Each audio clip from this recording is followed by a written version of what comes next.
Alright guys, here's something yummy, delicious, earthy and super sensational. A quick and simple, well at least 40 minutes, beetroot and goat's cheese salad. Start off with a baguette or some ciabatta, laying your bread around the paper, some sea salt flakes, extra virgin olive oil, cracked black pepper, fresh thyme leaves just broken over the top. Now these go into the oven at about 175 degrees Celsius for 10 to 15 minutes. Okay, whilst they're cooking, let's prepare the beetroots. First things first, you get yourself a nice big bunch of medium to small beetroots, preferably with the greens on. The idea is just with a knife, remove each beetroot individually, trying not to pierce the beetroot ahead of it.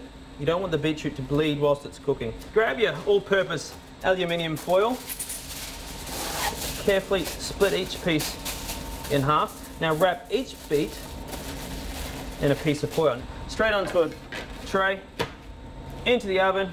Now these do take 40 minutes. Pull them out. Now the best way to test if your beets are done is to take a knife or a skewer, pushing it into the foil and pulling it out with very little resistance. Now at this point, whilst they're still nice and warm, take yourself a pair of extra large gloves, place them on. Now the idea of putting the gloves on is to stop that beetroot stain on the end of your fingertips.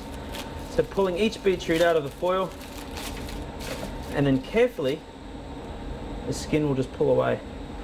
So through cooking it in the foil, using less moisture, you retain phytonutrients, phytochemicals and all the goodness that's derived in a beetroot. See? All your mess is left on the extra gloves. Back to work. Now here's a quick and simple red wine vinaigrette.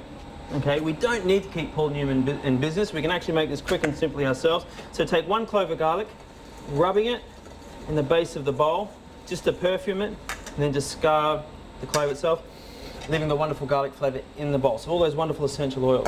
3 parts olive oil, 1 part acid, so we're using a red wine vinegar, good pinch of salt, pepper, give it a quick whisk. Red wine vinaigrette. So the beets are out and peeled. The croutons that really only take 10 minutes. Just a few baby beets, a few green beans, enough dressing just to anoint the salad itself. A couple of croutons we can break over top, fresh basil, extra gloves again. Give the salad a mix, and onto the plate. And onto that, our goat's cheese. There you have it, rich, delicious, sweet, succulent beetroot and goat's cheese salad.